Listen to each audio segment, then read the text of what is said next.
வணக்கம். அனைவருக்கும் பொங்கல் தின தை திருநாள் நல்வாழ்த்துக்கள். பொங்கல் பொங்குற மாதிரி உங்கள் வீட்லேயும் சந்தோஷம் பொங்கி வளரட்டும். இப்போது நம்ம பொங்கல் குழம்பு தான் பார்க்க போகிறோங்க. அதற்கு முதல்ல ஒரு 7 வகை பருப்பு நான் வந்து முதல் நாள் நைட்டே ஊற வச்சுருக்கேன்.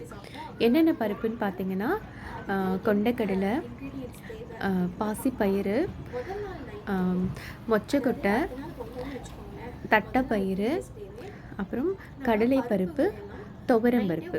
ஓகேங்களா, ஒரு 6 பருப்பு. இன்னும் வேறு ஏதாவது பருப்பு போடுறதுனாலும் பாசிப்பருப்போ இல்லை பட்டாணி இதெல்லாம் கூட நீங்கள் சேர்த்துக்கலாம். நான் இந்த மாதிரி பருப்பை சும்மா ஒரு கை அளவுக்கு நான் வந்து போட்டு நைட்டு ஊற வச்சுட்டு படுத்துடுறேன். அடுத்த நாள் காலையில் இதை வந்து நம்ம வேக வச்சு எடுத்து குழம்பு பண்ணுறதுக்கு ரெடி பண்ணலாம். பொங்கல் குழம்புங்கிறது பொங்கல் அன்னைக்கு கொங்கு நாடில் இருக்கிற மக்கள், கோயம்புத்தூர் சைடில் இருக்கிற மக்கள் கண்டிப்பாக அவங்க வீட்டில் பச்சரிசி சாதத்துக்கு இந்த குழம்பு பண்ணுறது வழக்கமாகவே வச்சுருப்பாங்க. ஸோ இந்த குழம்பு வந்து எங்கள் வீட்டில் ரொம்ப ஸ்பெஷலுங்க. ஃப்ரெண்ட்ஸ் அண்ட் ஃபேமிலிஸ்க்கும் இது ரொம்ப பிடிக்கும். நீங்களும் இதை ட்ரை பண்ணி பாருங்கள், சரியா? இப்போது என்னென்ன இன்க்ரீடியன்ட்ஸு தேவை அப்படிங்கிறத சொல்லியிருக்கேன். பருப்பு வந்து இதுதான் அளவுங்கிறதெல்லாம் இல்லை. ஜஸ்ட்டு நம்ம ஒரு கையளவு எடுத்து போட்டுக்கலாம். எது அதிகம் கூட போடணுமோ போட்டுக்கலாம், எது குறைச்சி போடணுமோ போட்டுக்கலாம். கொண்டைக்கடலையும் இதில் நான் சேர்த்துருக்கேன், அது சொல்ல மறந்துட்டேன். ஸோ இது மாதிரி நமக்கு தேவையான எல்லா பருப்புகளையும் முதல் நாள் நைட்டு ஊற வைக்கிறது கம்பல்சரிங்க. கண்டிப்பாக இதை ஊற வச்சு எடுத்தால் தான் அடுத்த நாள் வேக வச்சு எடுக்கிறப்போ அது நம்மளுக்கு நல்லா இருக்கும். என்னென்ன பருப்புங்கிறத பார்க்கலாம். கொண்டைக்கடலை, தட்டைப்பயிறு, மொச்சக்கொட்டை, பாசிப்பயிறு, அப்புறம் துவரம்பருப்பு, கடலைப்பருப்பு, இதுதான் ஆட் பண்ணியிருக்கேன். நெக்ஸ்ட் டே அடுத்த நாள் காலையில் பொங்கல் அன்றைக்கி நான் என்ன பண்ணுறேன், இதை வந்து ஒரு குக்கரில் போட்டுக்கிறேங்க. நல்லா அலசிட்டு அந்த தண்ணியை வடிச்சிட்டு இது மாதிரி குக்கரில் போடுங்க. மஞ்சத்தூள் ஆட் பண்ணிக்கோங்க. எப்போவுமே சாதாரணமாகவே நம்ம துவரம்பருப்பு சாம்பார் வைக்கிறதுக்கு மஞ்சத்தூள் ஆட் பண்ணுவோம்ல, இப்போ பெருங்காயமும் நான் இதில் ஆட் பண்ணிக்கிறேன். ஆட் பண்ணிவிட்டு இதில் முங்குற அளவுக்கு நம்ம தண்ணி சேர்த்துக்கணும். ஆயில் சேர்க்குறது ரொம்ப முக்கியங்க. நான் வந்து நல்லெண்ணெய் கொஞ்சம் ஆட் பண்ணிக்கிறேன். அப்போ தான் அந்த கேஸ் வந்து அந்த பருப்பில் இருக்கிறது போகும். அதுக்காக இந்த மாதிரி ஆட் பண்ணிக்கிறோம். ஸோ இந்த இதில் என்னெல்லாம் ஆட் பண்ணியிருக்கோன்னா மஞ்சள், எண்ணெய், பெருங்காயம், இது மட்டும் ஆட் பண்ணிவிட்டு இந்த பருப்புகள்லாம் முங்குற அளவுக்கு தண்ணி ஊற்றிட்டு ஒரு 4 விசில், குக்கரை க்ளோஸ் பண்ணிவிட்டு ஒரு 4 விசில் விட்டு நான் எடுத்துக்கிறேன். கண்டிப்பாக வெயிட் போட்டுருங்க. 4 விசில் வந்ததும் இது எப்படி இருக்குதுங்க பார்க்கலாம். இதற்கு முன்னாடி நம்ம ப்ரிப்ரேட்டரி ஒர்க்காக நம்ம பண்ண வேண்டியது புளிங்க. புளி வந்து ஊற வச்சுக்கலாம். அது வந்து நல்லா டைட்டாக ஒரு கையில் பிடிச்சிட்டு ஒரு பெரிய எலுமிச்சை சைஸுக்கு நான் அந்த புளியை தண்ணியில் ஒரு டம்ளர் தண்ணி ஊற்றி நான் ஊற வச்சு எடுத்துக்கிறேன். ஓகே, இது ஊறிட்டு இருக்கட்டும். அதுக்குள்ளே நம்ம வேறு என்ன மெட்டீரியல்ஸ் எல்லாம் தேவைங்கிறத பார்க்கலாம். இது மாதிரி ஊற வச்ச தண்ணியை ஒரு பக்கம் வச்சுருங்க. இப்போது 2 கை அளவு சின்ன வெங்காயமும் ஒரு கட்டை பூண்டு, ஒரு கட்டைங்கிறது ஒரு 6லேருந்து 7 பல் பூண்டு எடுத்து வச்சுக்கலாம். இந்த முழுசாக தான் அப்படி உரித்து வச்சுருக்கேன். அப்புறம் ஒரு தேங்காயில் பாதி அரை மூடி தேங்காய். இப்போ என்னென்ன காய்கறி இருக்குதுங்கிறத பார்க்கலாம். இது வந்து பல காய் குழம்பு இல்லையா, எல்லா காயும் போடலாங்க. நாட்டு காய்கறி எது வேணாலும் போடலாம். வெள்ளை பூசணிக்காய், அரசாணிக்கான்னு சொல்லுவோம் இல்லையா, மஞ்சள் பூசணிக்காயில் ஒரு துண்டு, இது நிறைய ஆகிடும் குழம்பு. அதனால் நீங்கள் அளவாக ஒன்று ஆட் பண்ணிங்கனாலே போதும். கேரட் ஆட் பண்ணியிருக்கேன். அப்புறம் சேனைக்கிழங்கு ஒரு கீத்து மாதிரி ஒரு துண்டு ஆட் பண்ணிக்கலாம். இது எல்லாமே வந்து நாட்டு காய்கறி. இதில் இந்த காய் தான் போடணுங்கிற அவசியம் கிடையாது. என்ன இருக்கோ உங்கள் வீட்டில் அதை ஆட் பண்ணிக்கோங்க. ஒரு 5 பச்சை மிளகா, ஒரு உருளைக்கிழங்கு, ஒரு 4 இது கத்திரிக்காய், முருங்கைக்காய் 1 ஆட் பண்ணிக்கிறேன். ஒரு 5 அவரைக்காய் ஆட் பண்ணிக்கிறேன். அப்புறம் 2 தக்காளி இதில் சேர்த்துக்கலாம். அப்புறம் ஒரு வாழைக்காய் தோல் சீவிட்டு பெரிய பெரிய துண்டுகளாக வந்து இதை நறுக்கிக்கலாம். ஸோ இதை வச்சு தான் நம்ம வந்து குழம்பு பண்ண போகிறோம். ஃபஸ்ட்டு காய்கறிகளை எல்லாம் வேக வச்சுட்டு அதுக்கப்புறமா இந்த பருப்பை வந்து வெந்த பருப்பு, வேக வைத்த பருப்பை நம்ம இதில் கலக்க போகிறோம். சரிங்களா? இந்த குழம்பு வந்து ரொம்ப ஸ்பெஷல். அதுவும் பச்சரிசி சாதத்துக்கு இதை ஊற்றி சாப்பிட்றப்போ அவ்வளோ டேஸ்ட்டாக இருக்குங்க. கண்டிப்பாக நீங்கள் ட்ரை பண்ணி பாருங்கள். இப்போது ஸ்டவ் ஆன் பண்ணிவிட்டு ஒரு வாணலி வச்சிடலாம். இந்த வடிச்சட்டியில் ஃபஸ்ட்டு நான் எண்ணெய் ஊற்றி கடுகு, சீரகம், வெந்தயம் இது 3ம் போட்டு தாளிச்சிட்டு, இப்போ நான் வெங்காயமும் வெள்ளை பூண்டு இருக்கு இல்லையா, பூண்டு இதை 2யும் போட்டு தாளிச்சுக்கிறேன். அது கொஞ்சம் நல்லா வதங்கினதுக்கு அப்புறமா நான் வந்து அதில் தக்காளியும் பச்சை மிளகாயும் சேர்த்துட்டு இன்னும் கொஞ்சம் நேரம் அதை அப்படியே வதக்க போகிறேன். இருக்கிறதுலையே அடிகனமான ஒரு பெரிய பாத்திரமாக வச்சு இதை செய்யுங்க. ஏன்னா அதாவது நம்ம ஒவ்வொரு கையளவு தான் சொல்லியிருக்கேன் பருப்புடைய அளவு. அது போடுறப்போ 2 மடங்காக ஊற வச்சு தானே நம்ம வேக வைக்கிறோம். ஸோ அது 2 மடங்காக ஆகிடும். ஸோ குழம்பு கொஞ்சம் நம்மளுக்கு கூட கிடைக்கிற மாதிரி இருக்கும், அதிகமாக இருக்கும். சரிங்களா? அது மட்டும் இல்லாமல் நம்ம காய்கறியே ஒரு 11 காய்கறி பக்கம் ஆட் பண்ணியிருக்கோம். ஸோ அதுவும் வந்து நம்மளுக்கு குவான்டிட்டி வந்து இன்க்ரீஸ் பண்ணி கொடுத்துரும். ஸோ அதுக்கு தகுந்த மாதிரியான பாத்திரம் நீங்கள் வச்சு செய்கிறது ரொம்ப முக்கியம்.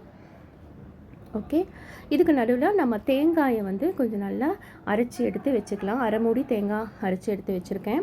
அப்படி புளியை வந்து குழம்புக்கு தேவையான புளி கரைச்சலையும் நல்லா நம்ம வச்சுக்கலாம். இப்போது இந்த தக்காளி வந்து கொஞ்சம் நல்லா வதங்கணுங்க.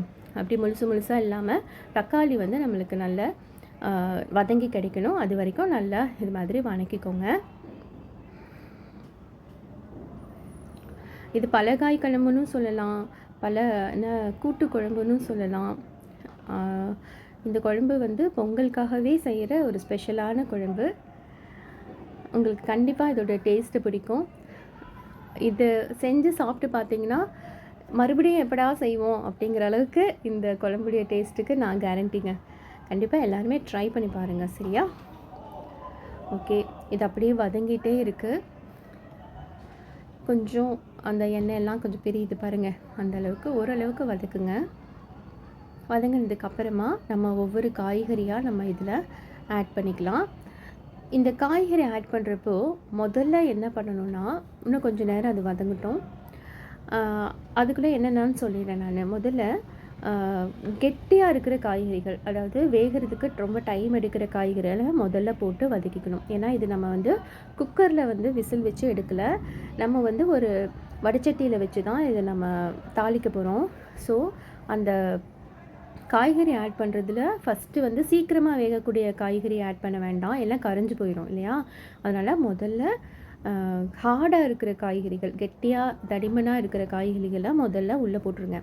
அதுக்கப்புறமா சீக்கிரமாக வேகக்கூடிய காய்கறி, அது 3/4 வேக்காடு அந்த ஹார்டாக இருக்கிற காய்கறிகள் வெந்ததுக்கப்புறமா மற்ற காய்கறிகளை நம்ம ஆட் பண்ணலாம். இப்போ நான் அவரைக்காய் சேர்த்துக்கிறேன். ஒரு 5 அவரைக்காய் வச்சுருந்தோம் இல்லையா, அவரைக்காய். அதுக்கப்புறமா கேரட் வந்து ஒரு பெரிய பெரிய துண்டுகளாக தான் நறுக்கி வச்சுருக்கேன், அதையும் சேர்த்துக்கலாம். கேரட் சேர்த்ததுக்கப்புறமா நான் வந்து உருளைக்கிழங்கு சேர்த்துக்கிறேன். உருளைக்கிழங்கும் நல்ல பெரிய பெரிய துண்டுகளாக தான் போடுறேன் நான்.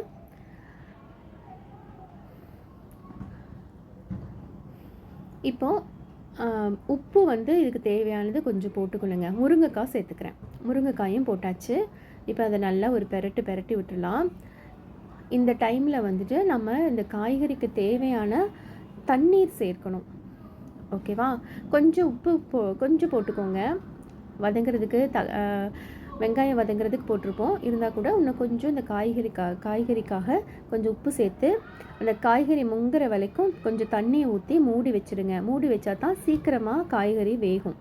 ஸோ இது ஒரு 3/4 வேக்காடு வர்ற வரைக்கும் நம்ம வெயிட் பண்ணலாம். இந்த மூடி வச்சுருக்கிற காய்கறி கொஞ்சம் தூரம் நல்லா வேகட்டும். இந்த காய் கொஞ்சம் 3/4வாசி நல்லா வெந்ததுக்கப்புறமா அடுத்த நம்ம லைட்டாக சீக்கிரம் வேகக்கூடிய காய்கறியான வெள்ளை பூசணிக்காய் அதை ஆட் பண்ணிக்கலாம். வெள்ளை பூசணிக்காய் போட்டுட்டு அதெல்லாம் சீக்கிரமாகவே வெந்துருங்க. அப்புறம் சேனைக்கிழங்கு போடுறேன் நான். இந்த சேனைக்கிழங்கும் சீக்கிரமாகவே வெந்துடும். அதுக்கப்புறம் வாழைக்காய் ஆட் பண்ணுறேன். வாழைக்காய், அப்புறம் அரசாணிக்கான்னு சொல்கிற மஞ்சள் பூசணி அதையும் நம்ம ஆட் பண்ணிக்கலாம். இப்போது இருக்கிற நம்ம கட் பண்ணி வச்சுருக்கிற க்யூபாக நம்ம பெருசாக கட் பண்ணி வச்சுருக்கிற எல்லா காய்கறிகளையும் இதில் ஆட் பண்ணியாச்சு.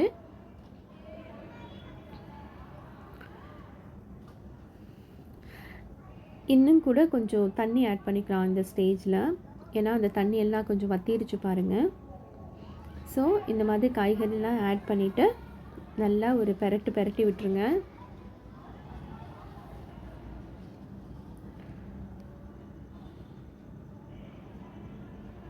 அப்புறம் இப்போ கத்திரிக்காய் நான் போட்டுறேன். கத்திரிக்காய் வந்து ஃப்ரெஷ்ஷாக கட் பண்ணி இன்ஸ்டண்ட்டாக கட் பண்ணி அப்போவே சேர்த்துடணும், இல்லைனா கருப்பாயிடும். அதனால் கத்திரிக்காய் போட்டுட்டு நல்லா ஒரு கிளறி விடுறேன். பாதி வெந்த காய்கறியும் உள்ளே இருக்குது. இப்போ புதுசாக சீக்கிரம் வேகக்கூடிய காய்கறிகளையும் நம்ம ஒன்றுன்னா சேர்த்தாச்சு. இவ்வளோ தான் இருக்கிற காய்கறி எல்லாத்தையுமே நம்ம ஆட் பண்ணியாச்சுங்க. வதக்கிட்டு இன்னும் கொஞ்சம் நான் தண்ணி சேர்த்துக்கிறேன். எதுக்குன்னா இப்போ போட்டிருந்த காய்கறி வேகணும் இல்லையா, அதுக்காக இன்னும் கொஞ்சமாக தண்ணி சேர்த்துட்டு மறுபடியும் இதை என்ன பண்ணலான்னா நம்ம கொஞ்சம் மூடி வச்சு வேக வைக்கலாம். மூடி வச்சு வேக வைக்கிறப்போ இது சீக்கிரமாக காய் வேகும். கொஞ்சம் நேரம் இது வேகிற வரைக்கும் நம்ம வெயிட்டிங் டைமில் தான் இருக்கணும்.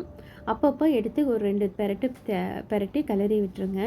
இப்போ காய்கறியெல்லாம் கொஞ்சம் நல்லா வெந்து வர ஆரம்பிச்சிருச்சு. இன்னும் கொஞ்சம் நேரம் வேக வேண்டி இருக்குது, அதுக்கும் கொஞ்சம் டைம் கொடுக்கலாம். இந்த டைமில் மசாலா பொடி வந்து ஆட் பண்ணிக்கலாங்க. முக்கால்வாசி வெந்துருச்சு எல்லா காயும். ஸோ மசாலா பொடி வந்து நான் இங்கே சாம்பார் தூள் தான் ஆட் பண்ணுறேன். 6 டேபிள் ஸ்பூன் சாம்பார் பொடி ஆட் பண்ணுறேன். நம்ம குவான்டிட்டி அதிகமாக வைக்கிறோம் இல்லையா, அதனால் என்ன பண்ணுறோம், 6 டேபிள் ஸ்பூனு சாம்பார் பொடியை நம்ம இதில் ஆட் பண்ணிக்கிறோம்.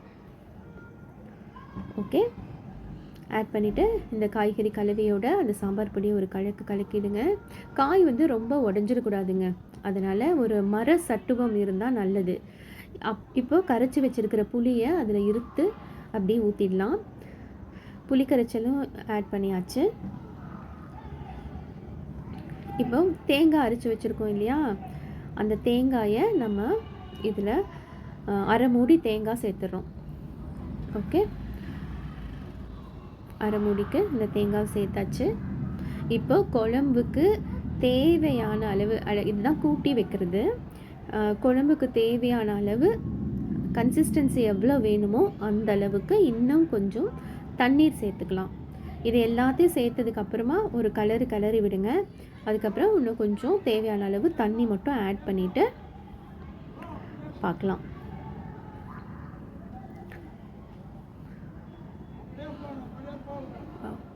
குழம்போட அந்த இது பாருங்கள், கலர் எப்படி மாறிடுச்சுல.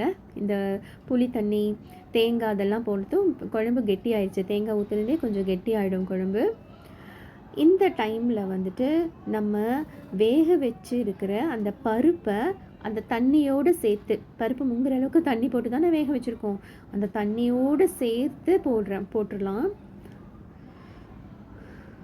இது போட்டதுக்கு அப்புறமா தண்ணி தேவைப்படாது, கரெக்டான கன்சிஸ்டன்சி வந்துடும் உங்களுக்கு. ஏன்னா அந்த பருப்பில் இருக்கிற தண்ணியே இந்த குழம்புக்கு தேவையான தண்ணி சேர்ந்துருது இல்லையா, அதனால்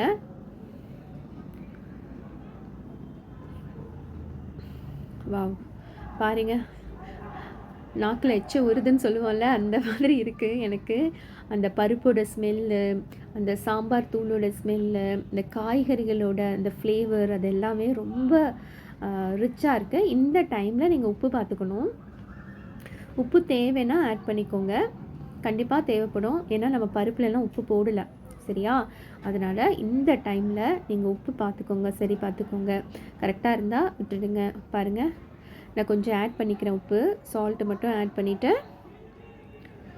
எப்போவுமே சால்ட்டு கிறிஸ்டல் சால்ட்டு இல்லைன்னா என்னது பிங்க் சால்ட்டு, இதை ஆட் பண்ணிக்கோங்க. நான் வந்து இந்த மாதிரி வடைச்சட்டி வச்சு பண்ணுறேன். நீங்கள் இதை வந்து பெரிய மண் சட்டி இருந்தால் மண் சட்டிலையும் வச்சு நீங்கள் செய்யலாம். அப்படி செய்கிறப்போ இதோட சுவை இன்னும் கூடுதலாக இருக்கும் சரியா. இப்போது இந்த குழம்போட கன்சிஸ்டன்சி எந்த அளவுக்கு இருக்கணுமோ அந்த அளவுக்கு இருக்குது. தேவையான அளவு உப்பு, காரம் எல்லாம் சரியாக இருக்குது, புளிப்பு எல்லாமே கரெக்டாக இருக்குது. இது வந்து நல்ல ஒரு கொதி வரணும், அதுக்காக கொஞ்சம் கொதி வர வரைக்கும் வெயிட் பண்ணலாம். ஓகேங்களா. உங்களுக்கு சூடான சுவையான சத்தான எல்லா காய்கறி எல்லா பருப்பு வகைகள் எல்லாம் போட்டு கூட்டி வச்ச இந்த பொங்கல் குழம்பு உங்களுக்கு பிடிக்கும்னு நம்புகிறேன். Please like and share, subscribe to my channel MST creations. உங்களுக்கு இந்த அறுசுவையான குழம்பு செஞ்சு காமிச்சதில் எனக்கு ரொம்ப மகிழ்ச்சிங்க. பாருங்கள், இது மாதிரி வெள்ளை சாதத்துக்கு நிறைய குழம்பு ஊற்றி சைடில் 2 வடை வச்சு நாங்கள் சாப்பிட்டோம். சாமிக்கு இந்த பொங்கலுக்கு எங்கள் வீட்டில் சர்க்கரை பொங்கல், வெண்பொங்கல், வடை, அதுக்கப்புறம் குழம்பு எல்லாத்தையும் வச்சு சாமிக்கு படைச்சிட்டு நாங்களும் சாப்பிட்டோங்க. நன்றி.